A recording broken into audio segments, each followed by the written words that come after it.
Sound. Okay, 1, 2, 3. Okay, isang malakas na palakpak para sa ating Panginoon.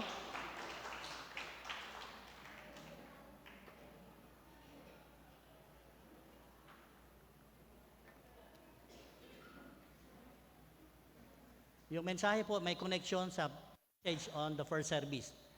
Okay, maaari ko pong mahilingan yung kahit mga workers natin dito na pong maupo sa unahan para isang portion lang po tayo. Okay, Matthew chapter 6 verse 21.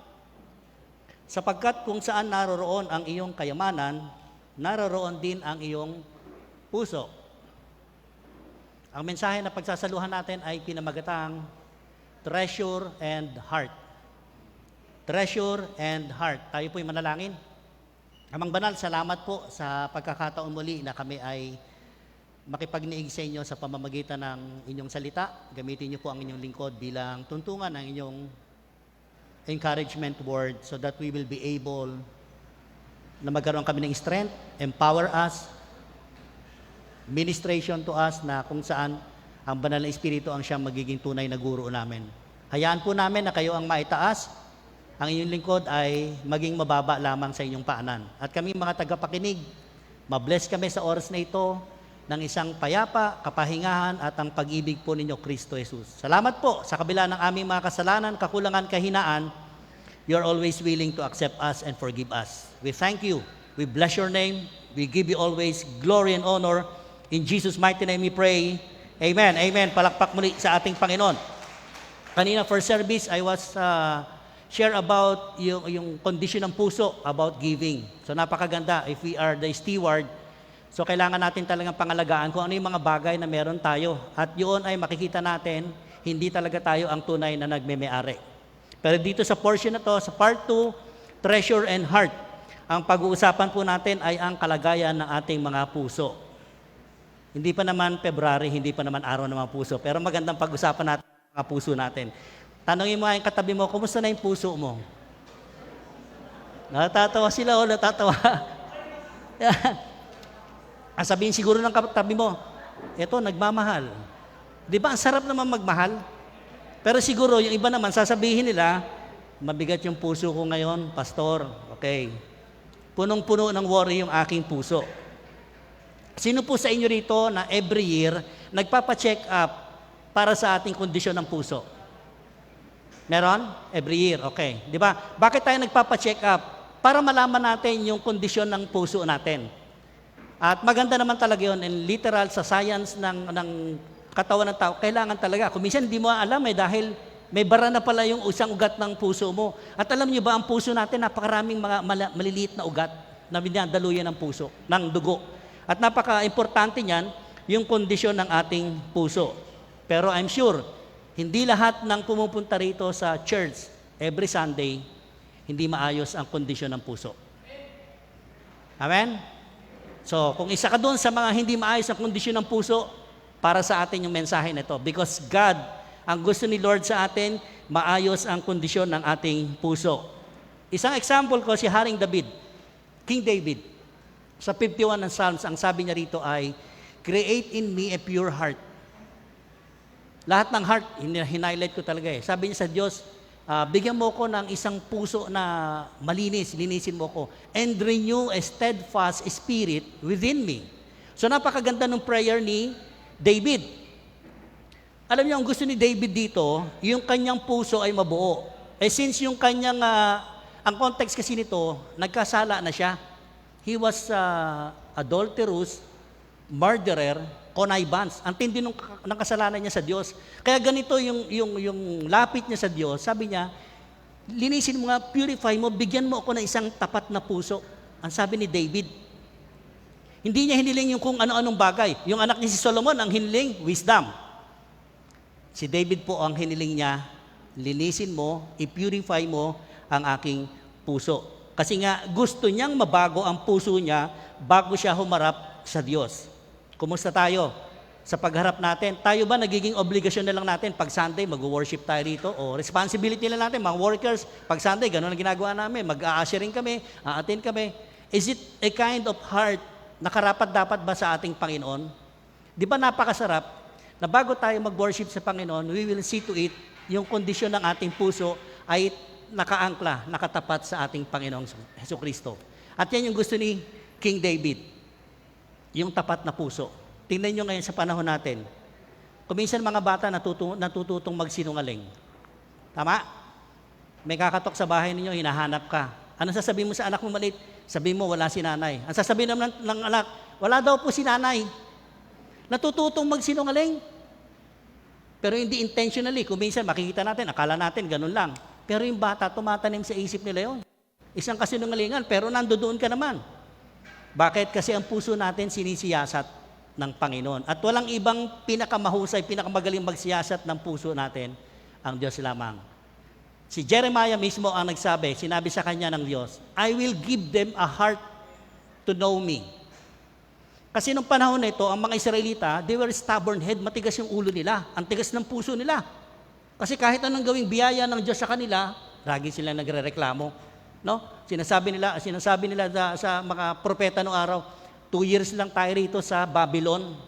Pero si Jeremiah, nung makulong, nangusap sa kanya ang Diyos at ang sinasabi, sabihan mo ang bayang Israel ko, after 70 years, saka ko sila babalikan. Magtayo sila ng pananim, ng bahay nila, at ang mananagana dito ay ang kanilang mga generation to generation. Actually, pag tinignan natin ang istorya ng Old Testament, gano'n naman talaga. Hindi yung mga ninuno ang nanagana, hindi sila ang na-bless. Dinaluyan po sila ng pagpapala ang Lord papunta sa mga new generation. Pasalamat tayo, nadamay tayo sa new generation na yan. Pero yung mga panahon na yun, 70 years po, nakubgob sila, naalipin sila, nagkaanak sila doon, nakapangasawa sila ng iba't ibang lahi. At yan po yung sinasabi ng Diyos kay Jeremiah, sabihin mo sa mga Israelita, parang sa ating ngayon sinasabi, sabihin mo sa mga tao ngayon, that I am the Lord, they will be my people, and I will be their God. Because napakaraming mga tao talaga, they were worshiping other gods. Dito ang sinasaysay ng Diyos, ako lamang ang Diyos. Magiging bayan ko kayo at ako lamang ang kikilalanin ninyong Diyos. Walang iba. Di ba napakaganda naman talagang sinasabi, and I will be their God, for they will return to me with all their heart. Kasi pagka ang puso lang natin pinairal natin, wala. We will fail.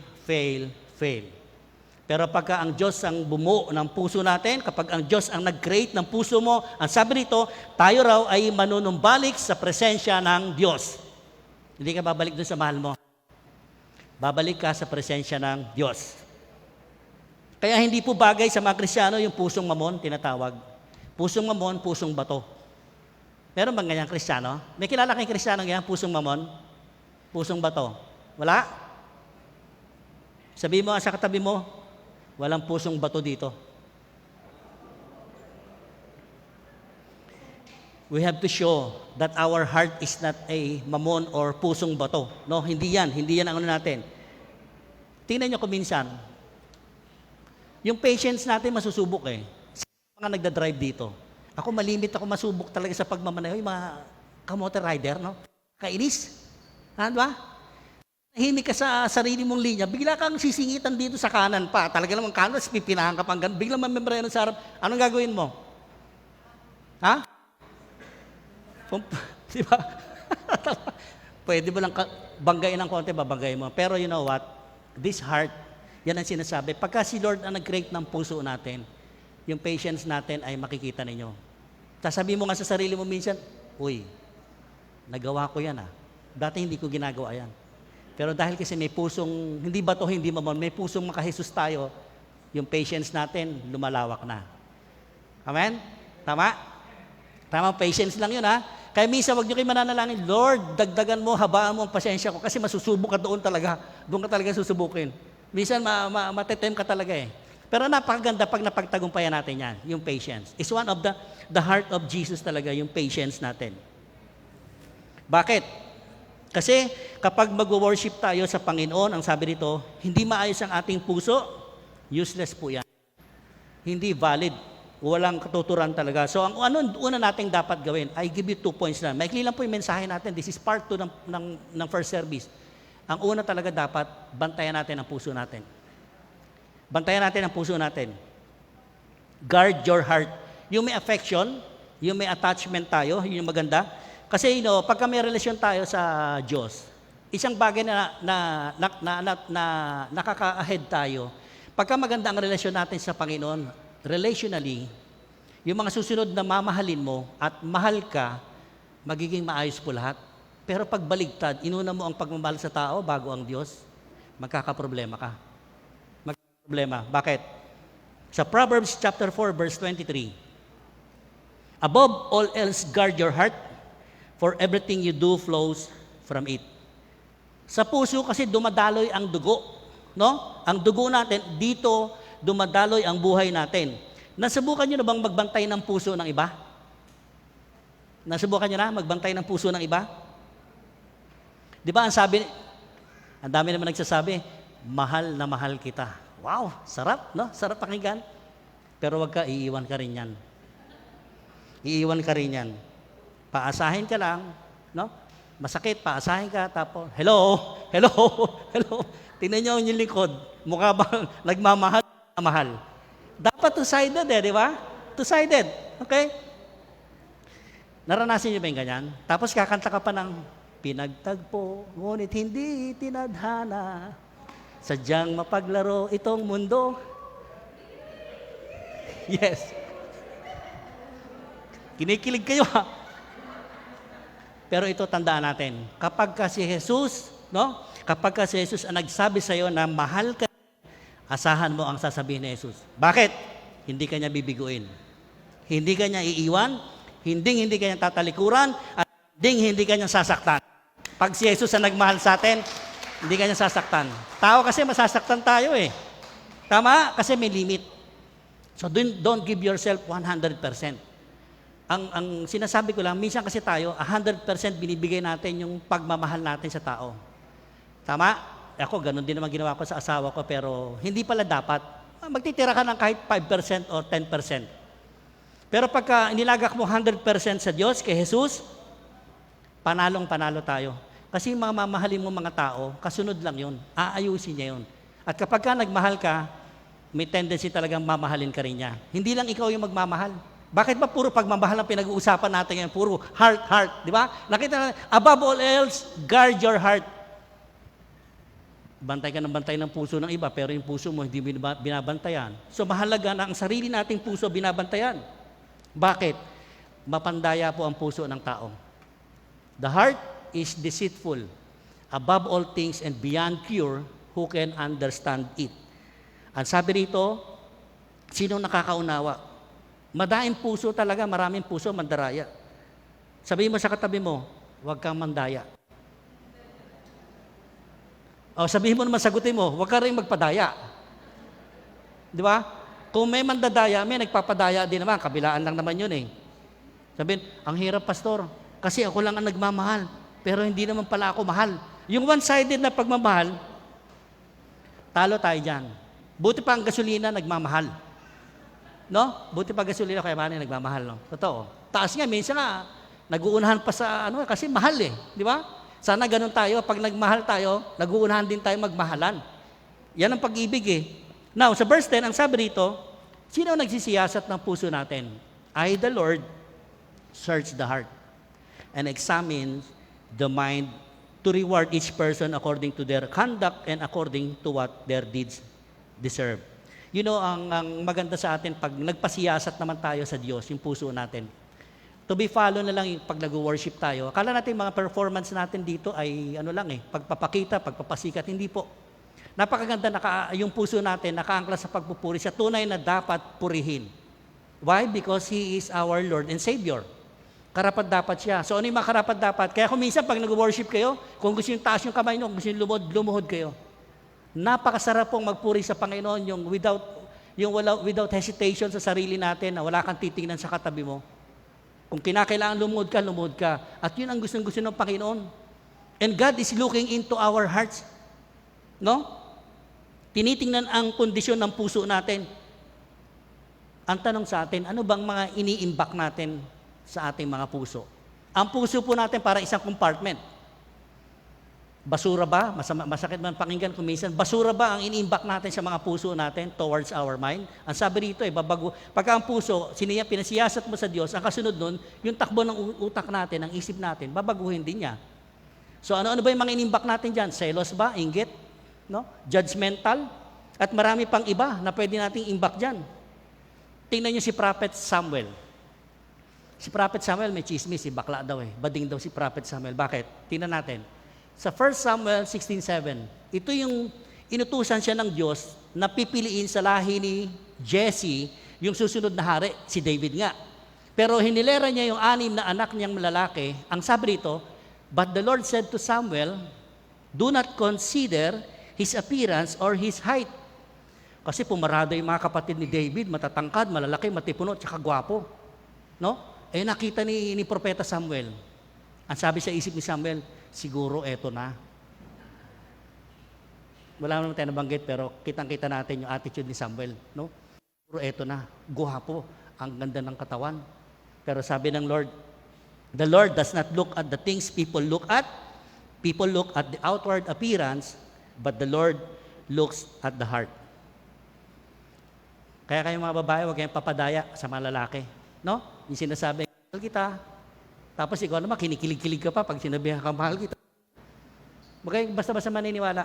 But here, pag tinignan natin, ang tinitignan ni Lord, yung puso mo. Pumunta ka ngayong linggo na to sa church, hindi dahil sa suot mo. Hindi dahil sa dala mo. Hindi dahil sa bigat na dala-dala natin. Jesus Christ is looking into our hearts. Kung ano laman niya. Kaya sabi ko kanina, kung hindi maganda ang kondisyon, mas maganda. Kasi gusto nating magpakorek, gusto nating magpatama kay Kristo Jesus at ang puso natin ang itatama ni Kristo Jesus. Tayo titingnan ng Lord kung ano yung dala natin, kung ano meron tayo. Tama? Sabihin mo sa katabi mo, ayaw mo magbago? Ako na lang magbabago. Ako na lang magbabago. Madami nagsasabi ganyan. Yung kapitbahay namin, ayaw magbago. Kahit na anong gawin ko, ayaw pala magbago ng kapitbahay mo, di ikaw ngayon magsimulang magbago. Sabihan mo yung sarili mo, ako na lang magbabago. In that case, pag tinignan mo talaga, Jesus-ness, no? Kahit na anong ginagawa sa atin, masasakit, masasaklap na experience natin sa kapitbahay natin, yun nga lang sa mga ka-empleyado yung co-workers mo sa trabaho, naranasan nyo na ba na yung ano ka, masyado kang dedicated sa trabaho mo, no? Kasi sa abroad gano'n yung mga Indiano, hindi man sa pag-ano, yung mga Indiano, ang diskarte nila, tatrabaho ka ng tatrabaho. Pag nandiyan yung mga boss, sila magtatrabaho. Pag wala yung boss, hindi sila tatrabaho. Ikaw naman, sub-sub ka sa pagtatrabaho. Kaya pag dumating yung boss, makikita yung Indiano. Mapopromote, sila pa napopromote. How many years po ako nagtiyaga sa posisyon na meron ako na dapat sana higher rank na ako noon? 6 years po. Umiiyak ako sa Panginoon. Sabi ko, Lord, ba't ganun? Unfair. Ako yung sub-sub sa trabaho, tapos yung mga kasamahan ko na sila na po promote. No? Pero one time, may ginawa ang Panginoon. May ginawa ang Panginoon. Hindi lang double promotion ang ibinigay sa akin doon sa Kuwait, triple promotion po. Bakit? Kasi nakikita yung puso natin. Huwag tayong mainggit, huwag tayong magselos sa ibang mga co-workers natin. Kasi nakikita ng Panginoon At lalo na pagka umiiyak tayo sa Panginoon, sigurado tayo dyan. Damang-dama ng Panginoon kung ano yung nararamdaman natin. So don't even take advantage or revenge because the Lord said, vengeance is mine. And see that the Lord is looking not on our outward appearance natin, He is looking in our hearts. And pagka ang puso natin, tapat sa Diyos, naglilingkod, hindi papayag ng Diyos na hindi ka pagpalain. Sabihin mo sa katabi mo, hindi papayag ang Diyos na hindi ka pagpalain. Pagpapalain ka ng Diyos. Now, may mga senaryo sa Bible na si Panginoong sinabihan ng mga Pariseyo. Next slide, please. Yan. Sa 18, sinabihan ng Panginoong Kristo ng mga Pariseo, sabi niya, sabi sa mga disciples niya, bakit nakikisalamuhan sa mga makasalanan niyan? Guro ninyo. Ito yung senaryo. Ngunit ang lumalabas sa bibig ay nanggagaling sa puso. Iyan ang nagpaparumi sa tao. Very common naman talaga. Nirebuke ni Panginoong Kristo yung mga nagsasabi sa kanila ng ganyan. Kasi akala nila, yung hindi nagugas ng kamay, dietary law nila, bawal yun, marumi. Pero ang sabi ng Panginoon, hindi yan ang totoong nagpaparumi sa tao. Yung nanggagaling yan sa bibig nila at galing sa puso. Bakit? Sa 19. Sapagkat sa puso nanggagaling ang masasamang kaisipan. Inisa-isa ng Panginoon. Tingnan nyo Pagpatay, pangangalunya, pakikiapid, pagnanakaw, pagiging saksi para sa kasinungalingan at paninirang puri. Ang dami. Pag tinin natin, napakarami po niya, no? Pero kasi nung panahon nila, yan yung mga bawal, yung mga rules sa batas. Na kapag ka gumawa ka niyan, babatuhin ka hanggang sa mamatay ka. Yan yung mga bawal, nakakarami sa tao. Pero ang sabi ni Jesus Christ, hindi lang yan literal. Nililiteral na masyado. Ang sabi niya, ito ang nagpaparami talaga. Yan ang nagpaparami sa tao sa paningin ng Diyos. Hindi nagiging marami ang isang tao kung siya man ay kumain ng hindi muna naghuhugas ng kamay. Totoo naman talaga, ano?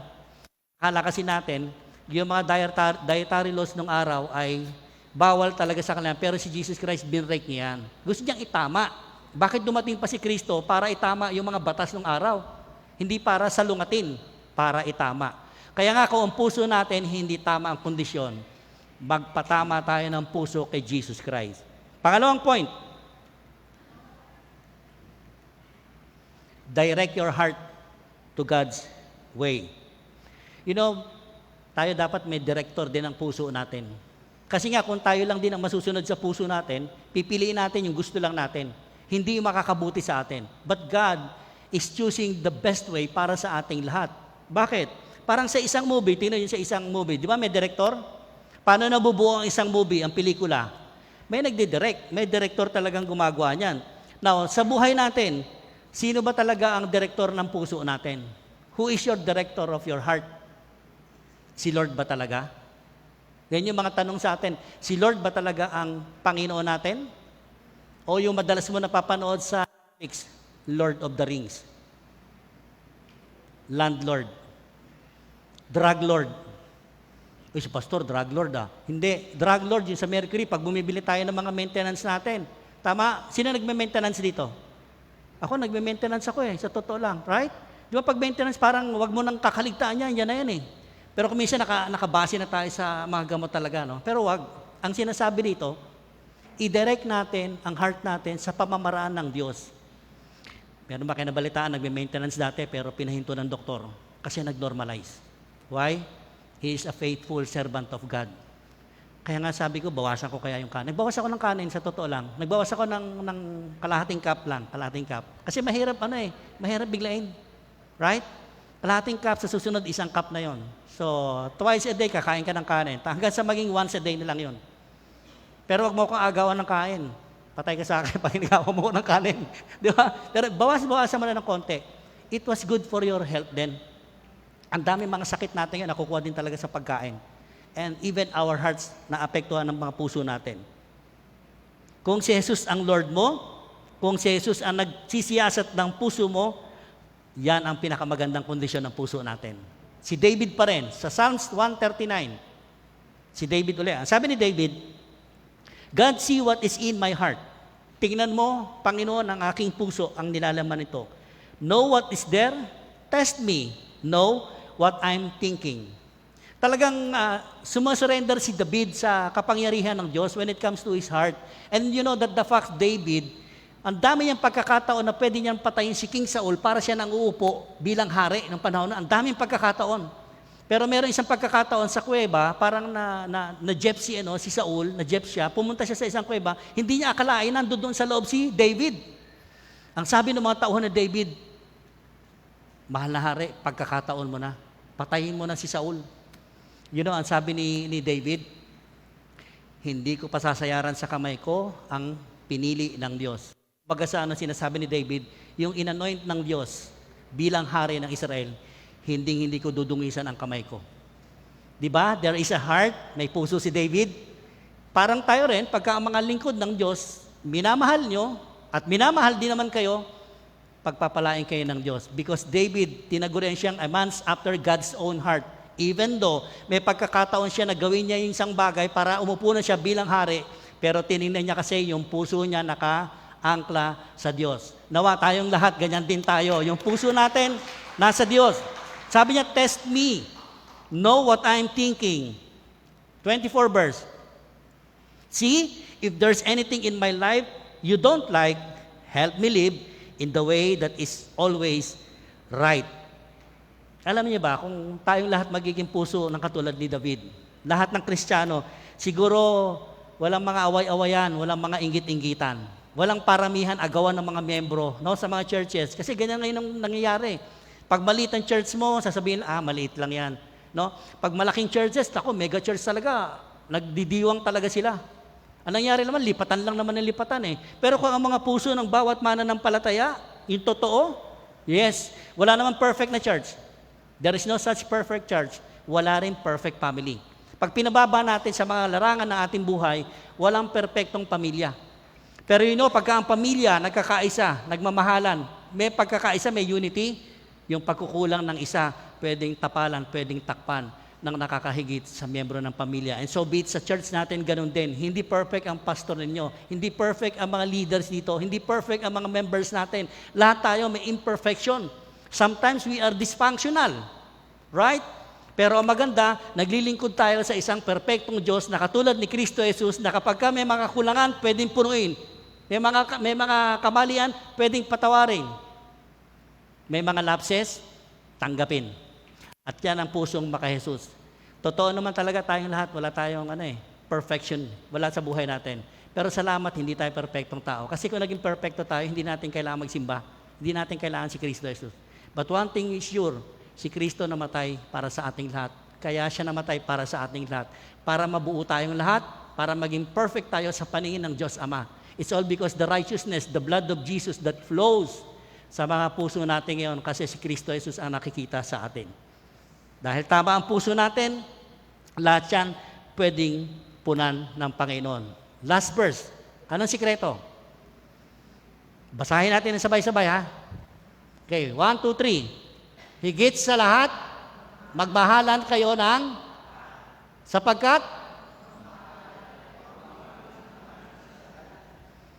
love covers a multitude of sins. You know bakit? Tayong lahat naman kasi sugatan tayo eh. Pero salamat sa pag-ibig ni Kristo Jesus, yun yung ipinantapal niya sa ating lahat. At yung pag-ibig ni Kristo Jesus, yan yung ating ginagamit.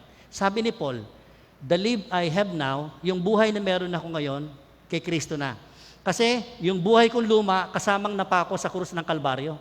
Ibig sabihin ni Paul, yung lahat ng karumihan niya, kasalanan niya, isinama ni Kristo Jesus nung siya ay napako doon.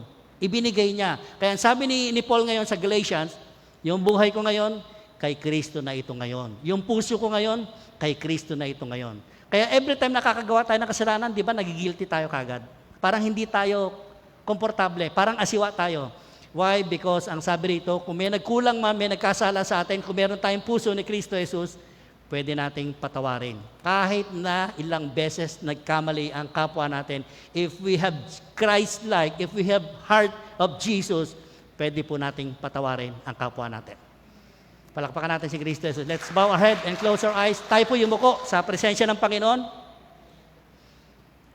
Minsan pa, Ama, salamat po sa maikling mensahe na pwede po namin kapulutan na napakalaking praktikalidad sa pamumuhay namin.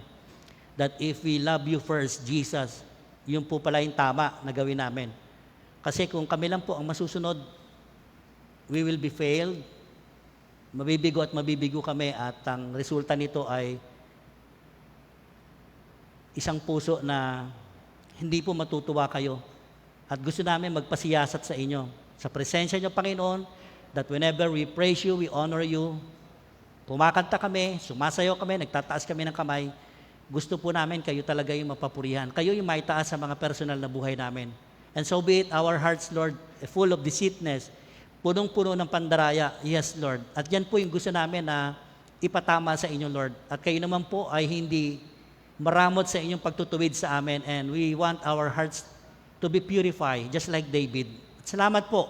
Meron kami mga mensahe na ganito na pwede po namin makapulutan ng napakalaking aral, encouragement, ministration to others, that our Lord Jesus Christ is the best way that we can ever receive, encounter na totoo na meron kaming Diyos na mabuti, Diyos na buhay, Diyos na walang hinangad kundi sa aming kabutihan. Maraming salamat po. Ito po yung samot dalangin namin. In Jesus' name we pray. Amen.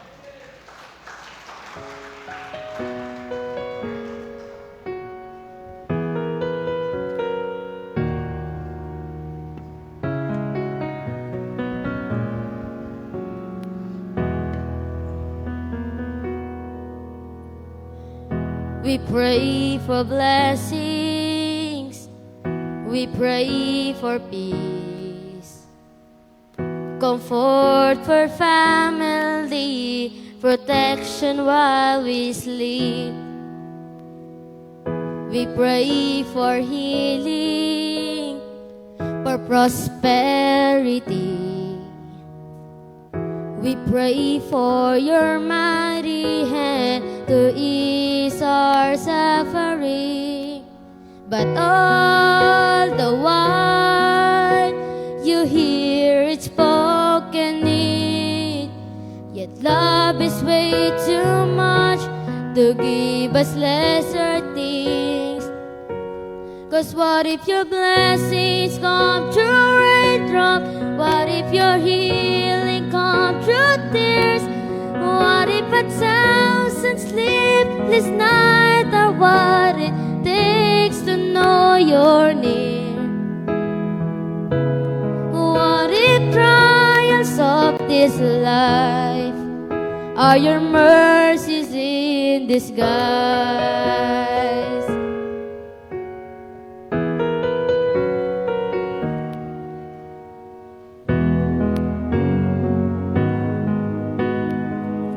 Your voice to hear.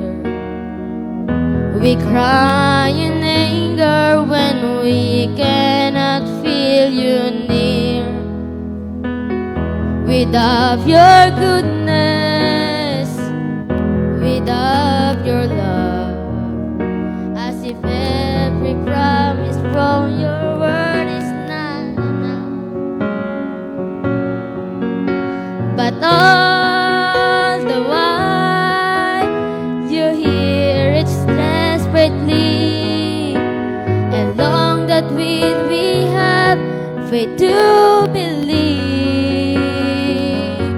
'Cause what if your blessings come through raindrop?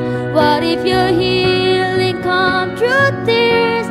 What if 1,000 sleepless nights are what it takes to know you're near? What if trials of this life are your mercies in disguise?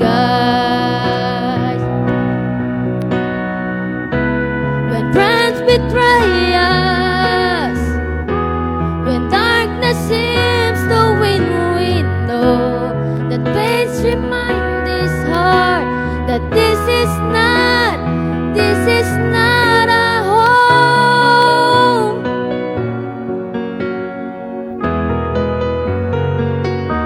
It's not a home.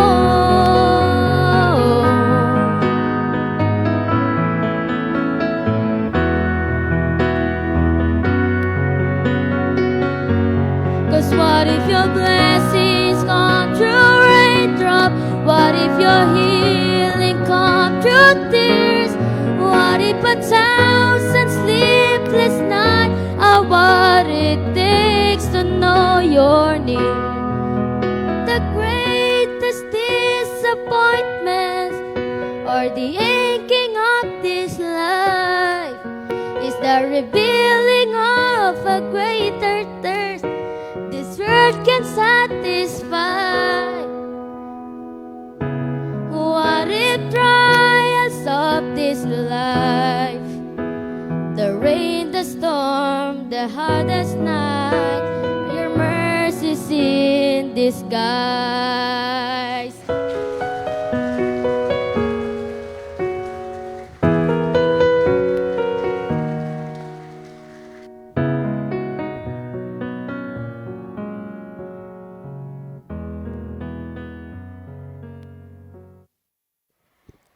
Hello. Napakagandang awitin po. Isang palakpak pa nga po para sa ating Panginoon. Ngayon po ay dadako na po tayo sa ating pagbibigay ng mga kaloob. Inaanyayahan ko po ang lahat na manalangin. O mahal naming Diyos, nagpapasalamat po kami sa lahat ng karunungang ibinigay mo sa amin sa umagang ito. Maraming salamat po sa pagkakataong makilala ka pa namin ng mas malalim. Tulungan mo po kaming isabuhay ang mga aral na aming narinig.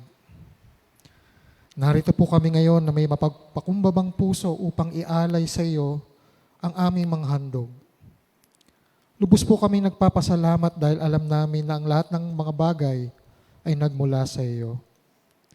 Naway ang mga ito po ay hindi lamang maging simbolo ng aming pagmamahal, kundi isang tunay na pagpapakita ng aming pasasalamat. Maraming salamat po, Panginoon, sa lahat ng biyaya na patuloy mong ibinubuhos sa aming buhay. Ang lahat po ng ito ay aming dalangin sa pangalan ni Jesus. Amen.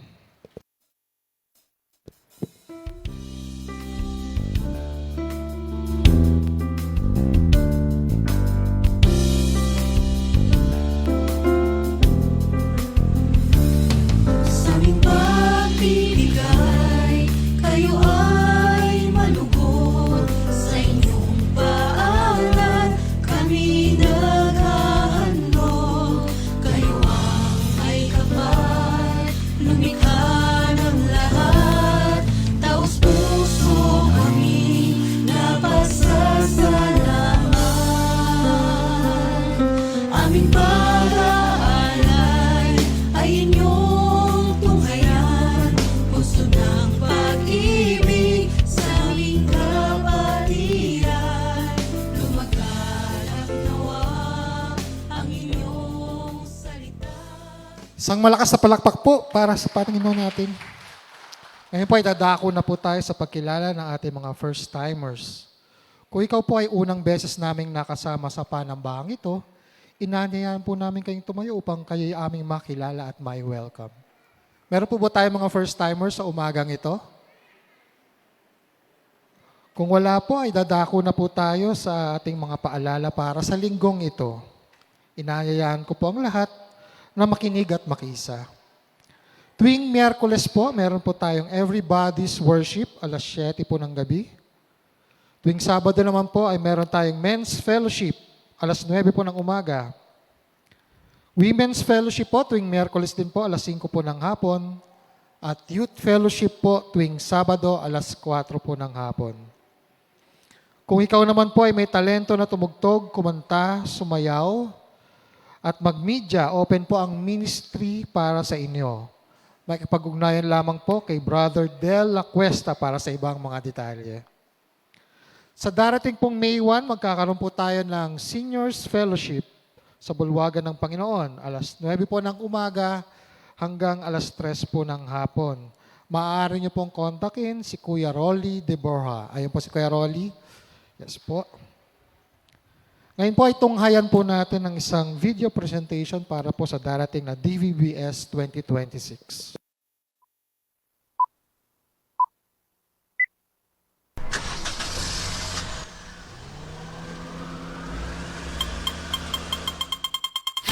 Are you ready to discover its wonders every day? Its wonders every day. We will witness and discover His power in every way. His power in every way.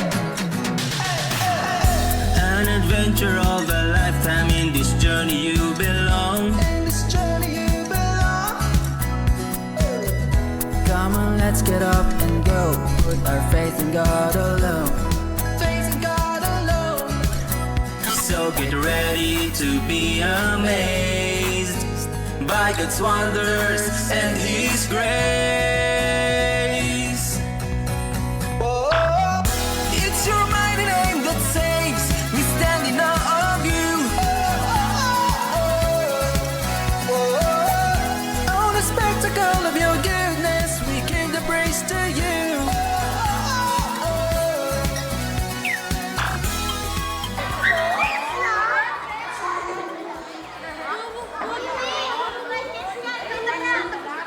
Wala ang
Palakpakan natin ang Panginoon sa,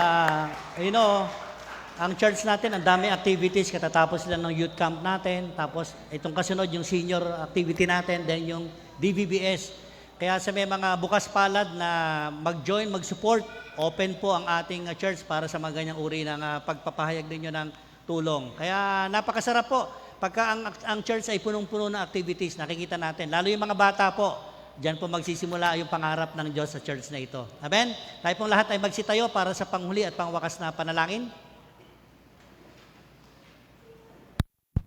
Amang Banal, maraming salamat po sa pagkakataon na kami po ay bigyan niyo siya ng mensahe na magpasiyasat talaga kami sa puso namin. Una sa lahat, salamat dahil alam namin na kayo yung greatest ever God na gusto kaming itama, itumpa kami. Sa anumang intensyon, motibo ng aming puso, sa paglilingkod namin sa inyo, nais po namin, Lord, na kayo ang lumuklok sa trono na ito. Yung dapat yung luklukan, Panginoon, kayo po ang may karapatan dyan sa buhay namin, sa lahat ng aspeto.